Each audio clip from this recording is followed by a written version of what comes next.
오늘 하나님께서 주신 말씀 함께 나누겠습니다. 빌립보서 1장 27절부터 30절까지인데요. 여러분들 빌립보서 하면은 사도행전 16장에 기억나시죠? 사도 바울이 아시아 지역을 계속 돌고 싶었는데 하나님께서 마케도니아 환상을 보여주시죠. 그러면서 마케도니아로 가라. 그래서 마케도니아로 넘어갑니다. 그때 간 곳이 마케도니아의 첫 성 빌립보죠. 그 빌립보에 들어가서 루디아를 만나게 되죠. 그러면서 교회가 태동을 합니다. 이 빌립보라는 곳은요, 언제부터 역사가 시작을 했냐면, 여러분들 알렉산더 대왕의 아버지 필립 아시죠? 필립 왕 때 이 빌립보를 점령을 합니다. 이곳은 누가 살았냐면 투르게라는 야만족이 살았어요. 아주 오랑캐라고 우리가 얘기하는 오랑캐, 야만족. 문화가 없는 아주 야만족들, 투르게 야만족이 살았는데 거기를 필립이 왕이 가가지고 정복을 합니다. 그리고 그곳에 헬라 문화를 심으려고 해요. 계속. 근데 안 돼요. 너무 야만족들이라. 그러다가 죽고 알렉산더 대왕, 그래서 필립의 이름을 따서 빌립보가 된 거예요. 그리고 나서 알렉산더 대왕이 가서 또 그것을 개척을 합니다. 계속. 근데 안 돼요. 워낙 야만족들이라. 그러다가 후에 로마 시대에 와서 옥타비아누스 황제, 그리고 안토니우스, 두 분이 굉장히 유명한 장군이죠. 그때 그분들이 거기를 들어가서 점령을 하면서 그곳을 똑같이 로마화 시키려고 해요. 로마화 시키려고 하는데 안 돼요. 워낙에 야만족들이라. 그래서 안토니우스 그 장군의 부하들 중에 퇴역 군인들, 은퇴한 군인들을 막 보내버려요. 그쪽으로, 빌립보에. 그러면서 빌립보를 너네가 로마화 시켜라. 정치, 군사, 문화 다 군사화 시켜, 로마화 시켜 보냅니다. 군인이 들어가니까 워낙 잘하죠. 막 군인들이 들어가서 그냥 밀어붙이면서 합니다. 그래서 거기가 나중에는 리틀 로마라고 해서 별명이 붙여져요. 그래서 빌립보에 사는 사람들은 콜론이라고 하는 로마 시민권을 줍니다. 로마의 식민지라고 해서 로마 시민권을 다 준 게 아니었어요. 근데 빌립보는 나중에 콜론이라는 시민권을 다 줘요. 그 정도로 리틀 로마가 된 거예요. 퇴역군인들이 들어가서 완전히 다. 그래서 그곳에 살고 있는 사람들에게는 익숙한 단어가 뭐냐면 정치 용어, 군인들이 들어가서 살다 보니까 군사 용어, 그리고 스포츠 경기 용어, 이런 용어들을 많이 써요. 그래서 오늘 빌립보서를 쭉 읽다 보면요, 이런 군사 용어, 정치 용어, 경기 용어들이 많이 쓰입니다. 그래서 제가 이 말씀을 드린 건 오늘 말씀 중에서도 굉장히 많이 쓰여요. 그 용어를 쓰면 빌립보에 사는 사람들은 이해하기가 더 쉬웠던 거예요. 그래서 오늘 1장 27절에도 보면 오직 너희는 빌립보 교인들이죠, 교회죠. 그리스도의 복음에 합당하게 생활하라.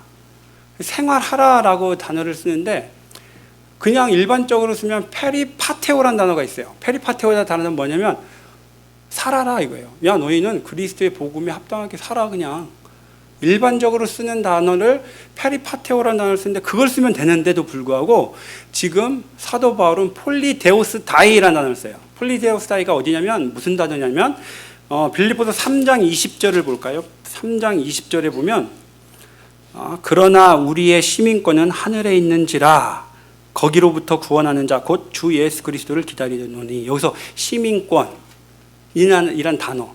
그래서 우리가 빌립보서 1장에 보면 여기 오른쪽 아래 풋노트 주석을 보면은 시민 노릇이라고 써 있죠. 네. 그래서 어원이 같습니다. 생활해라. 그리스도의 복음에 합당하게 생활해라. 이 생활하라라는 단어랑 시민 노릇, 시민권하고 같은 단어예요. 그 무슨 얘기냐면 정치 용어를 쓴 거예요. 여기서도 너희는 너희의 시민, 너희의 정체성이 어디 있니? 너희의 정체성은 이 땅에 있지 않아. 너희의 정체성은 하늘나라에 있다. 너희의 정체성은 하늘 시민권이야. 시민권자야. 하늘 시민이야. 천국 시민이야. 그러면 천국 시민답게 살아. 그 얘기를 하고 있어요. 영국의 왕실에 들어가면 왕실 교육을 받죠. 그런 거예요. 왕실답게, 왕족답게 살아. 우리도 하나님의 자녀, 천국 시민답게 살아라. 생활해라. 그렇게 얘기하고 있습니다. 그러면서 너희가 천국 시민답게 살기 위해서는 어떻게 살아야 되니? 세 가지를 얘기하고 있어요. 그 첫 번째가 뭐냐면 27절에 너희가 한 마음으로 서서 한 뜻으로 복음의 신앙을 위하여 협력하는 것과, 첫 번째가 한 마음으로 서서 한 뜻으로 서로 협력해라 라고 얘기합니다. 근데 이 단어가요 굉장히 재밌습니다. 아주 재밌어요. 한 마음으로 한 뜻으로, 언뜻 보기에 같지 않나요? 한 마음으로 한 뜻으로. 한 마음이라는 단어는 뭐냐면요, 푸뉴마라는 단어를 씁니다. 푸뉴마, 헬라어로. 창세기 2장에 보면 하나님이 흙으로 우리를 지으시고 생기를 불어넣죠. 호흡을 불어넣죠. 바람을 불어넣죠. 푸뉴마를 집어넣는 거예요. 생기, 호흡, 같은 단어입니다. 그 얘기 뭐예요? 하나님의 영이 들어와야 된다는 거예요. 그래서 한 마음으로라는 것은 그리스도의 영, 성령을 얘기하는 거예요. 푸뉴마, 그 하나님의 생기가 들어가야 돼요. 그때 한 마음이 된다는 거예요. 서서란 단어는 뭐냐면 군대 용어인데 스크럼을 짜다. 서로 이렇게 옆에 딱 붙들어 서서 스크럼 짜는 거 있죠? 일렬로. 그 얘기를 하는 거예요.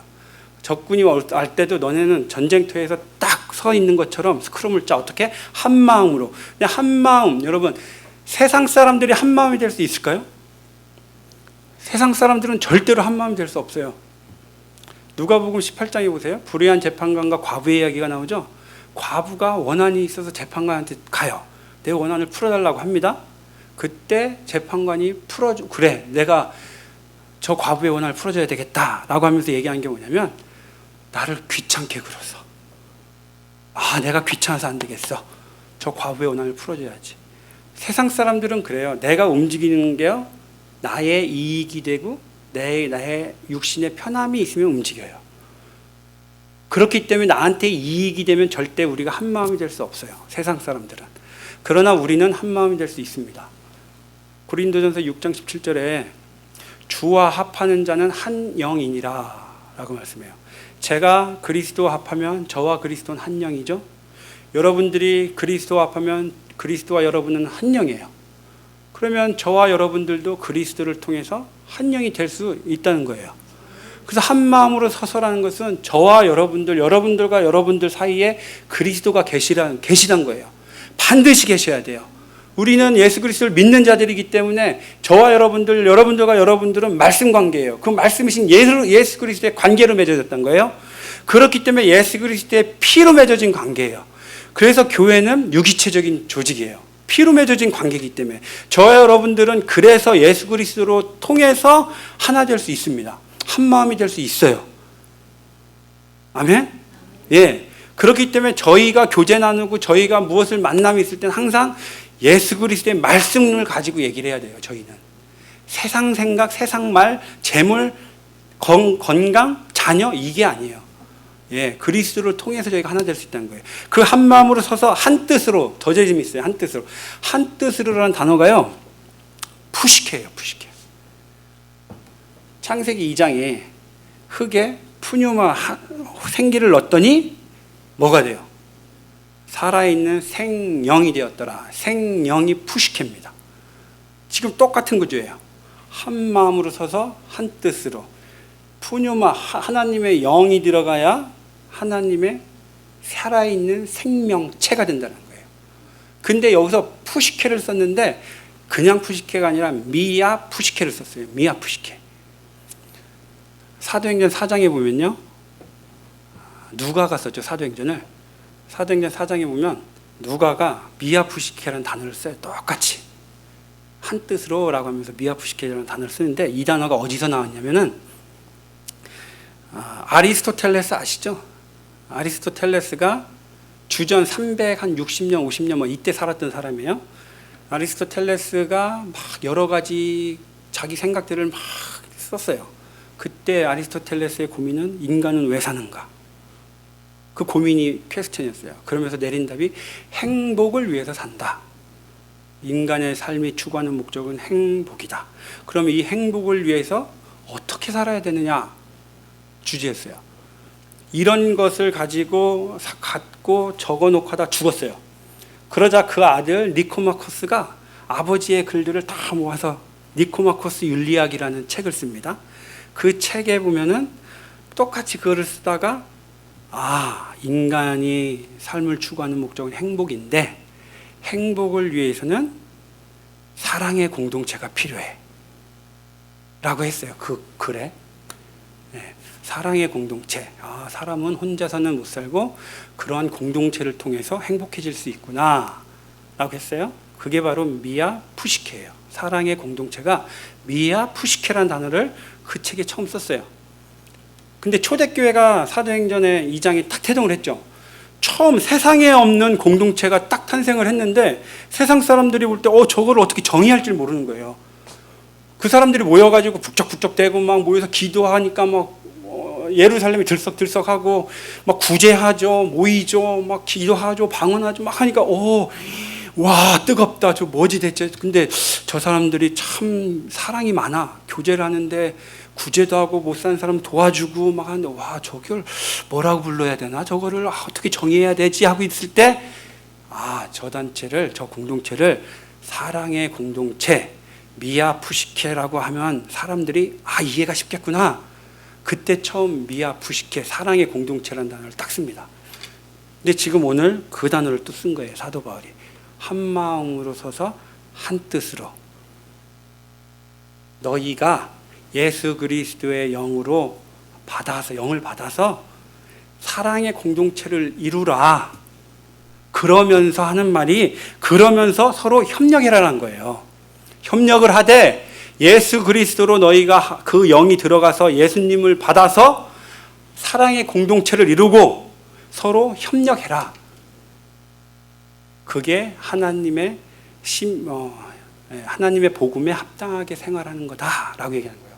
협력하다라는 것도요, 정치 용어예요, 군사 용어예요. 신나들른테스라는 단어인데 뭐냐면 로마 군인들은 전쟁을 할 때 1열, 2열, 3열로 서서 전쟁을 해요.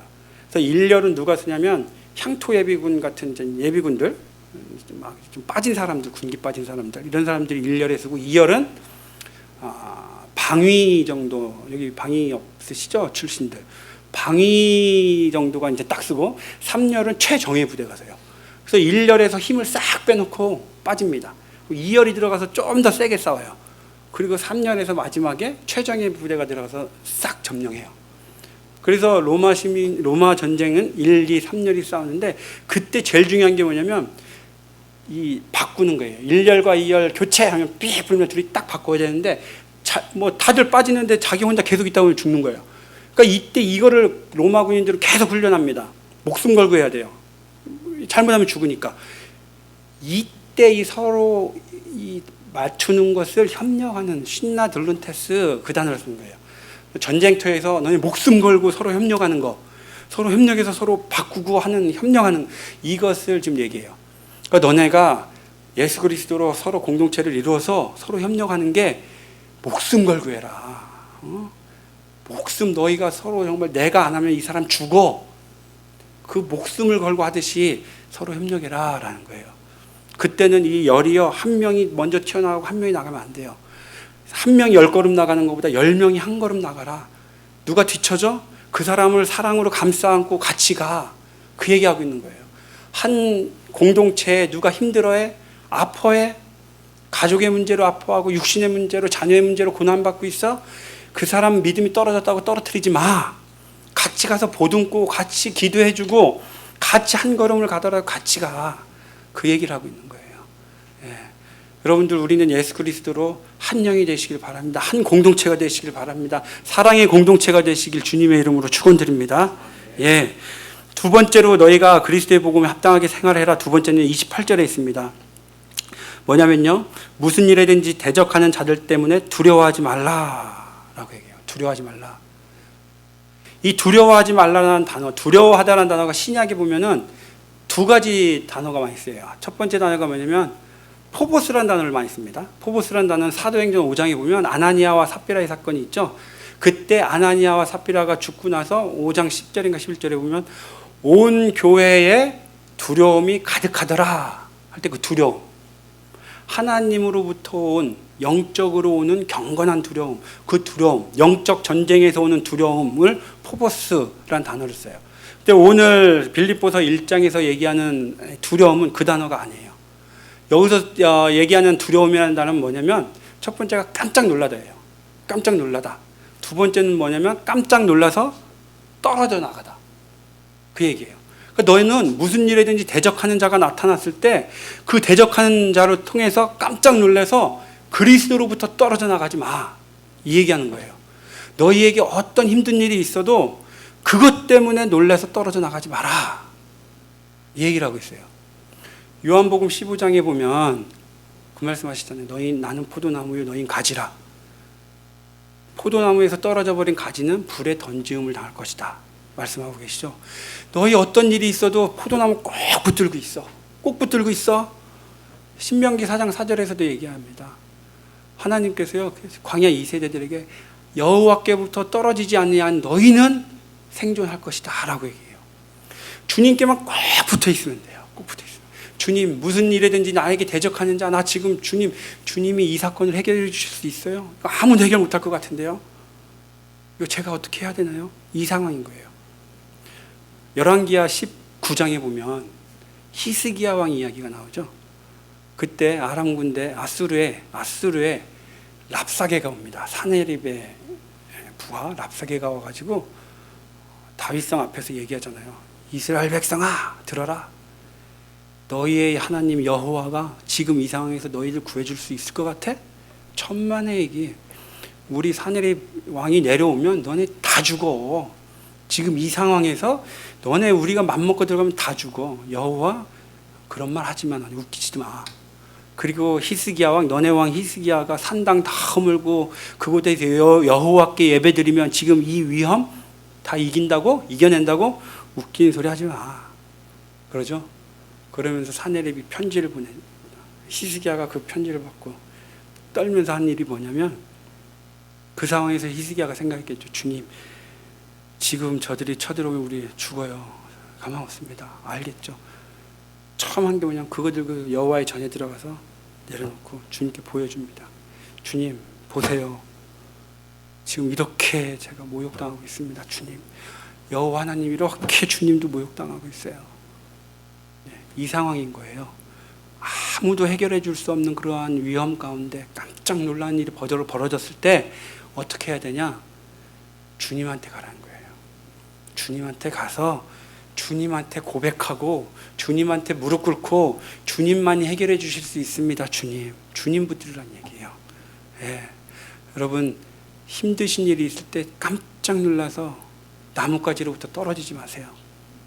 예. 히스기야 왕처럼 주님 전에 나가서 무릎 꿇고 여호와 하나님을 붙드시기 바랍니다. 예. 그것이 우리의 승리의 길이에요. 예. 예수님만이 우리를 승리를 이끌어 주실 수 있습니다. 세 번째는요 29절입니다. 29절에 그리스도를 위하여 너희에게 은혜를 주신 것은 다만 그를 믿을 뿐 아니라 또한 그를 위하여 고난도 받게 하려 하심이라. 고난도 받게 하려 하심이래요. 고난도 달게 받으라는 거예요. 여러분 고난을 왜 받죠? 근데 요한복음 15장 19절에 답이 나와 있죠. 세상은 세상에게 속한 자를 사랑한대요. 세상은 너희가 세상에 속하였으면 자기에 속한 너희를 사랑했겠지만 너희는 세상에 속하지 않고 내가 너희를 택했다. 그래서 세상이 나를 미워하는 거야 라고 얘기해요. 소속이 다르다는 얘기예요. 우리는 세상에 속하지 아니하였고 예수 그리스도에게 속하였기 때문에 세상이 우리를 미워해요. 그래서 우리에게 고난이 닥칠 수밖에 없다는 거예요. 어려움이 닥칠 수밖에 없다는 거예요. 고린도 후서 우리 1장 8절 한번 찾아볼까요? 고린도 후서 1장 8절. 고린도 후서 1장 8절을 한번 찾아볼까요? 제가 봉독하겠습니다. 고린도후서 1장 8절. 형제들아 우리가 아시아에서 당한 환난을 너희가 모르기를 원하지 아니하노니 힘에 겹도록 심한 고난을 당하여 살 소망까지 끊어지고. 어디 말씀하냐면 이게 사도행전 14장이 말씀이에요. 사도행전 14장에 사도 바울이 전도여행 1차 전도여행을 떠나죠. 그때 루스드라라는 곳에 도착을 합니다. 루스드라면 이고니안을 떠나서 루스드라에 갔는데 루스드라에는 회당이 없어요. 그 얘기는 유대인 남자 10명이 채 안 살았다는 얘기예요. 그래서 루스드라를 갔어요. 그 루스드라에 가서 복음을 전하다가 안디옥과 이고디온에서 쫓아온 유대인에 의해서 사도 바울이 맞아줘. 그래서 완전 죽은 줄 알고 그들이 사도 바울을 들어서 성 밖으로 집어던지죠. 그 얘기예요. 사도 바울이 루스드라에서 돌에 맞아서 나는 살소망까지 끊어질 정도로 맞아서 죽을 정도 같다. 그 얘기를 하고 있어요. 9절에 보니까 우리는 우리 자신이 사형 선고를 받은 줄 알았으니 이는 우리로 자기를 의지하지 말고 오직 죽은 자를 다시 살리시는 하나님만 의지하게 하심이라. 사도 바울이 받은 고난의 목적이 하나님만 더 의지하게 하기 위함이라는 거예요. 우리의 삶 속에서 고난이 있으면 그 고난은 하나님을 더 붙들으라고 주시는 고난이란 거예요. 하나 더 볼까요? 창세기 47장 볼까요? 창세기 47장.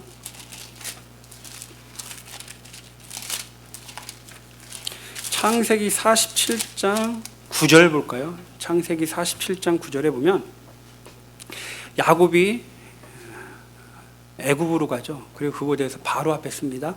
바로에게 얘기를 해요. 야곱이 바로에게, 창세기 47장 9절, 야곱이 바로에게 아뢰되 내 나그네 길의 세월이 130년이니이다.